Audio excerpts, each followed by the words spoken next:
And just like that, I have found the biggest lie Blake Lively told Justin Baldoni. The biggest got you moment. Grab a snack. Meet me on the other side. Let me catch you up. F around and find out. Hello there, beautiful people, and welcome back to a brand new episode of F Around and Find Out. I'm your host, Elsie. I appreciate you for being here. Every day in this litigation, there's something new we learn, there's something new we find out, and especially with the new evidence drop, I've been telling you guys for the better part of the last 2 weeks, almost a month now, right? Since we got the new evidence drop, I told you guys it's going to take a long time to go through everything. It's going to take a while to decipher everything. But thank God, every day, almost every day, I find something new that we never knew before, or something that gives me a new perspective on things or sheds new light. And today, the text messages that I opened up correlates perfectly to the audio that we heard about 2 weeks ago when Blake Lively was asking Justin Baldoni if he could move the schedule around. I'm going to play that as a refresher for you guys, just in case you don't remember. This is the audio I'm referring to. Hey, I hope you're so well. Just wanted to connect, just to put something on your radar. So between us, like this is so premature for me to even share this with you. All good stuff. Headline is great stuff.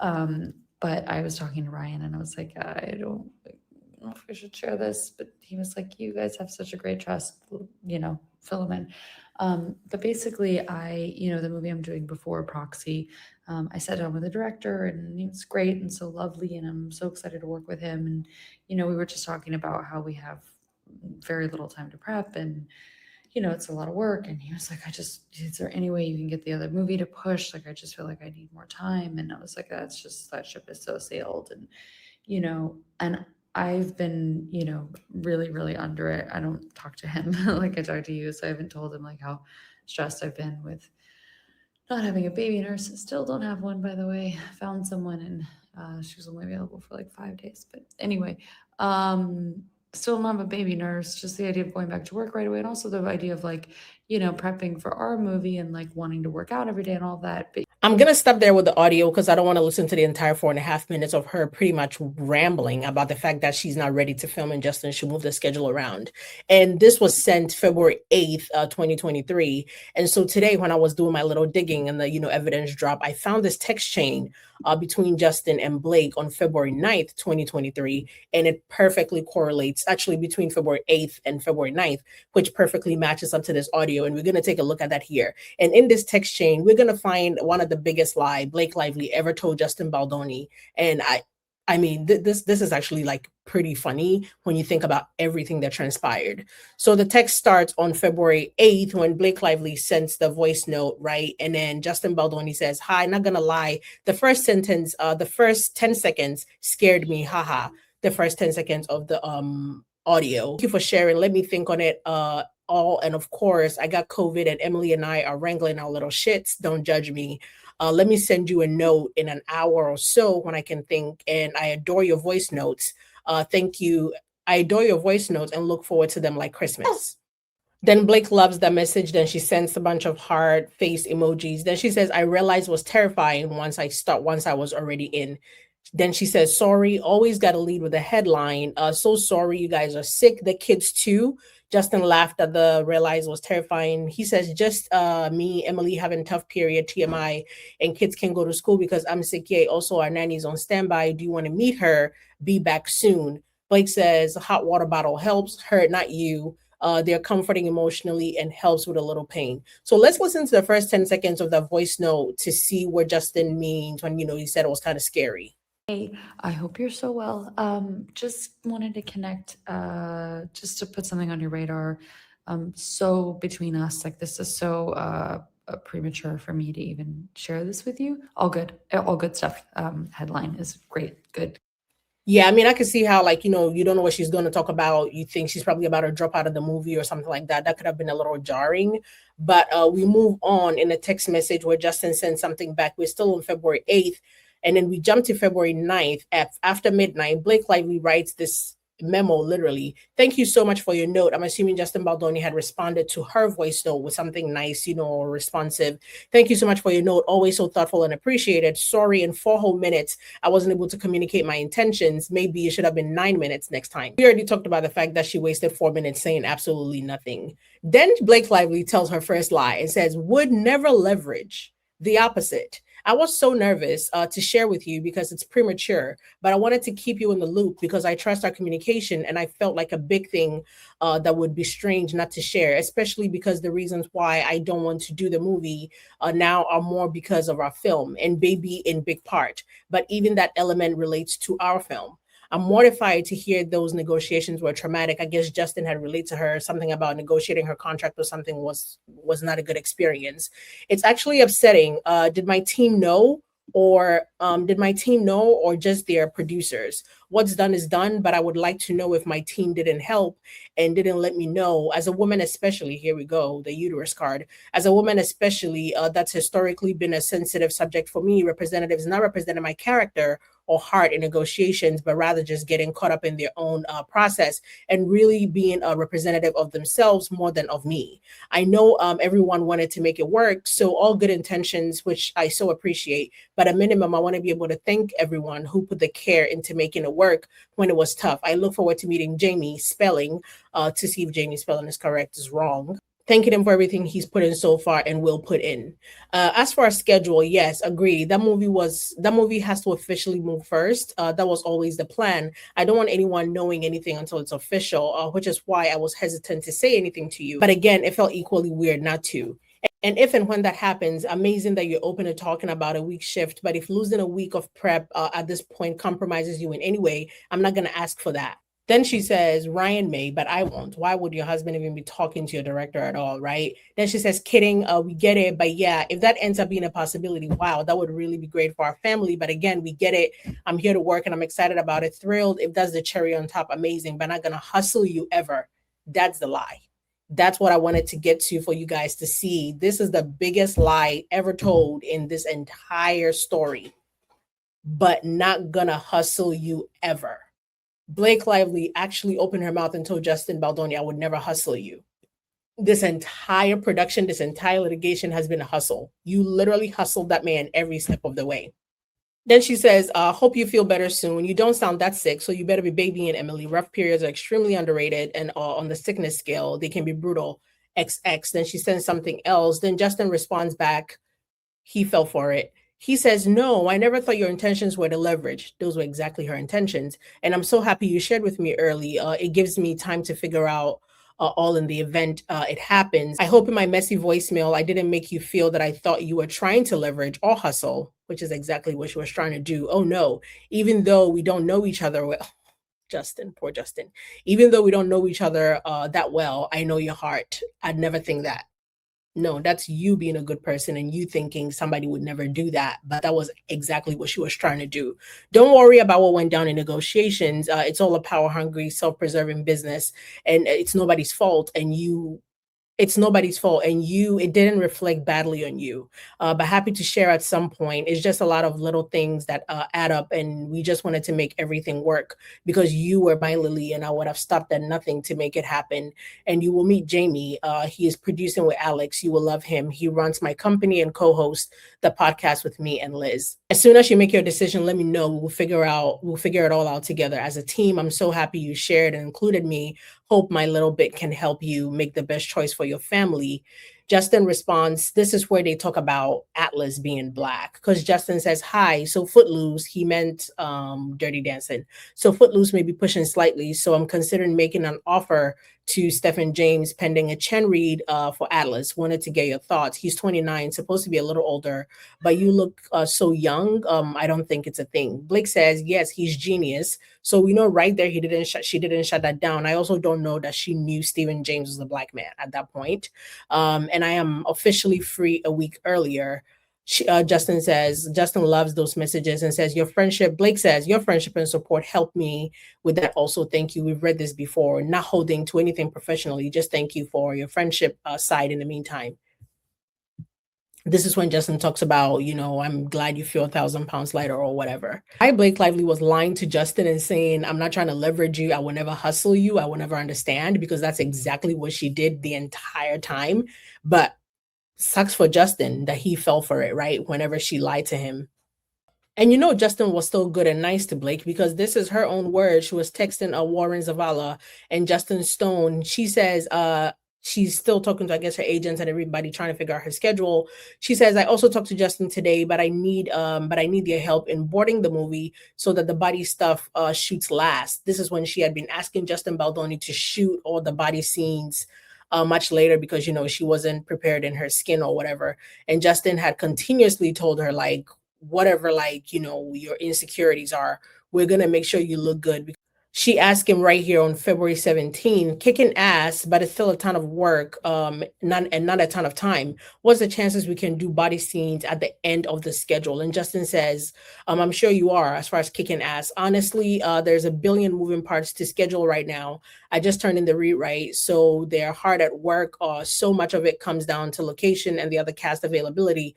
So to be really honest, I have no clue. I want you to know you will look amazing. Anything you are insecure about, we will talk through and get creative together and make you comfortable. I just don't want you to stress about your body. It's the last thing you need. As soon as I have a rough schedule that's even remotely accurate, I'll share. I'll make sure the team keeps you in mind as well.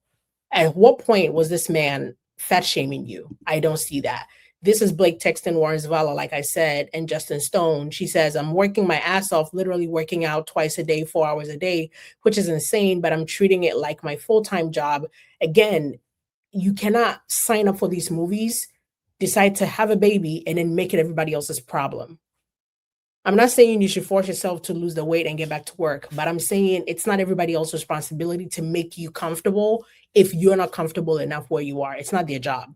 You could just give the movie up, right? Or just don't sign up for things if you know you're on the heels of having a baby and you don't think you'd be comfortable enough in your skin, or the movie requires you to show enough skin that you're not going to be comfortable. She says, it's also part of why I wanted Proxy to push to give me time to focus on that. But I just had a baby, and no matter how hard I work, it's a lot to accomplish and not a lot of time. And I want to be set up for success. Then there's Redacted. The sexiness in this film and the marketing, I'm sure, is critical to its success. So you knew that, but then you got on set and wanted to rewrite everything because you were not comfortable.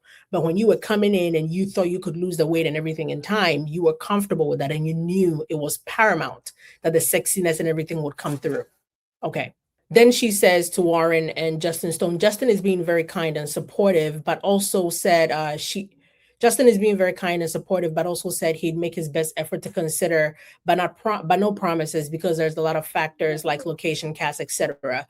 But because none of those are set, they may not need to determine this. Maybe this helps to inform that. Did you guys message this already? She's still talking to her agents about, the schedule and everything. Let us get to Justin and Jamie first, and perhaps try him back tomorrow. At this point, she's going back and forth between Justin trying to get him to fix the schedule and then trying to get her agents to get Justin to move the schedule around. Pretty much leveraging and hustling everybody. But let her tell it, that's not what she's doing.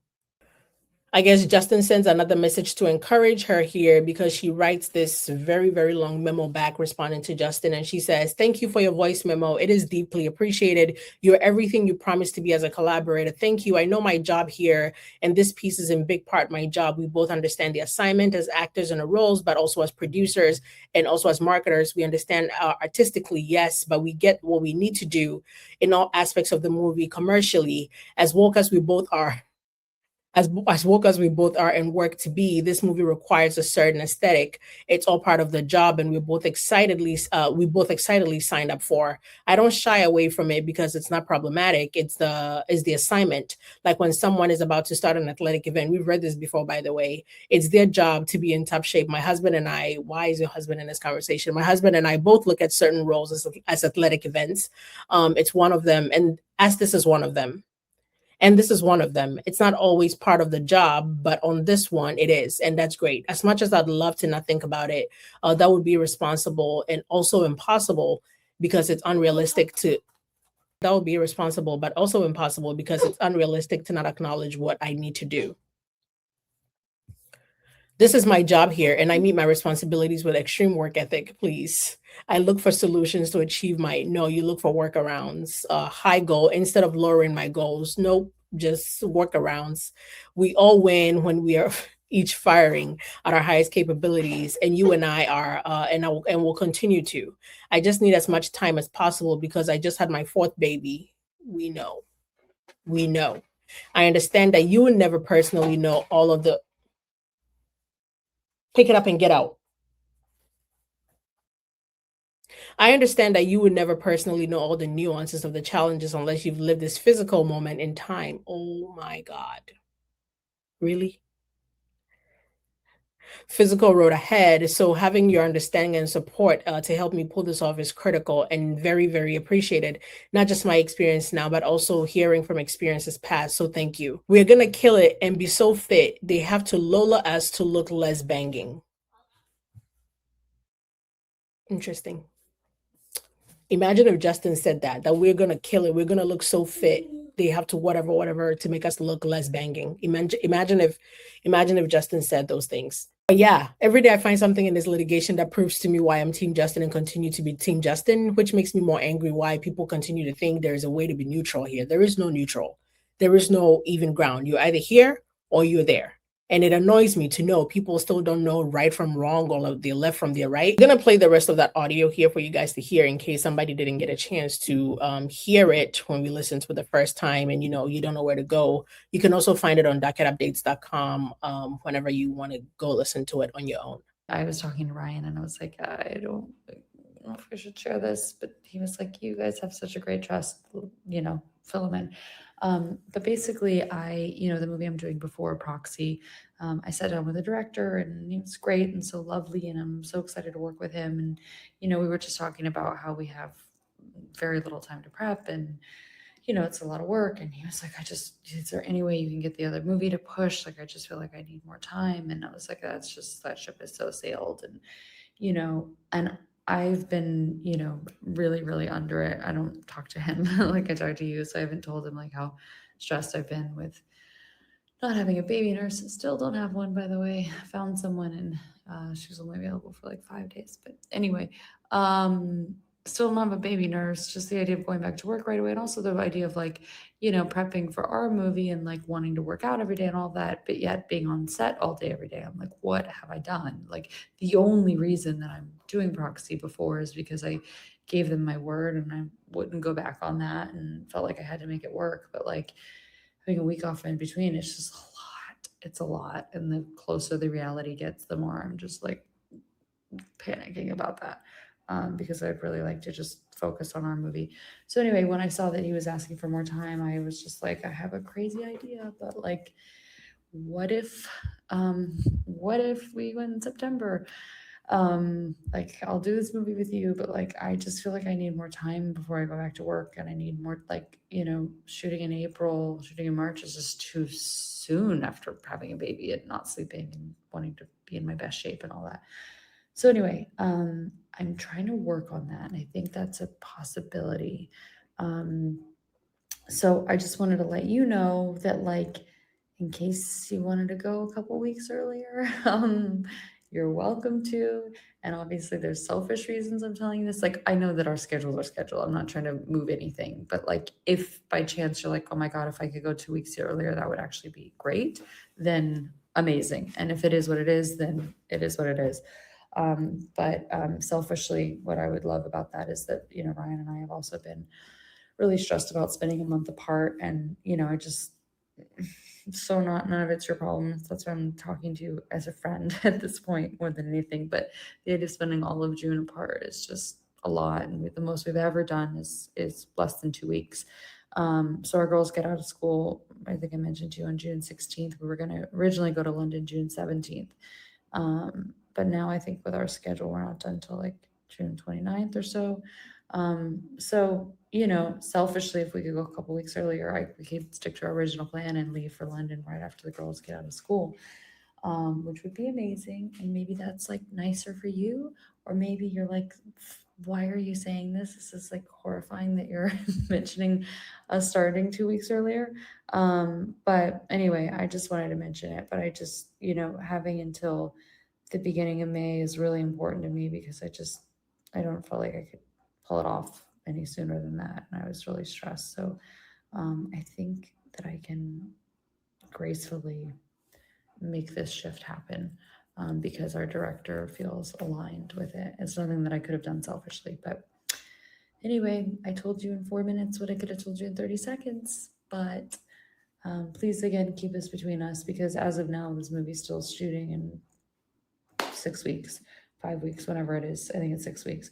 So nothing has changed, but I just sort of wanted to get your temperature on all that. Okay, cool. So nice talking to you. Not talking to you. This is so sad. This is my social interaction these days, just talking into voice memos. Okay, I hope you're well. Send my love to your family who don't know me. And you know what's crazy about this voice memo? I've listened to it maybe for the 10th time now, and I still don't know if she wanted to film early or later. Like, was she needing more time to work on her body, or was she needing more time to go to London with Ryan? So I still can't figure it out. That's how mumbo jumbo this entire thing is. At the end of the day, it felt like she wanted to film early so they could go on vacation to London or go to Deadpool and Wolverine filming location with Ryan, but then it's like she needs more time to work on her body. I still can't figure out what she wanted from this. But I appreciate you guys for hanging out. Please remember to like, share, subscribe, leave a comment, and I'll see you in the next one. Have yourselves a great, hype the video. I always forget. Hype the video as well. I'll see you in the next one. Have a great day. Bye-bye.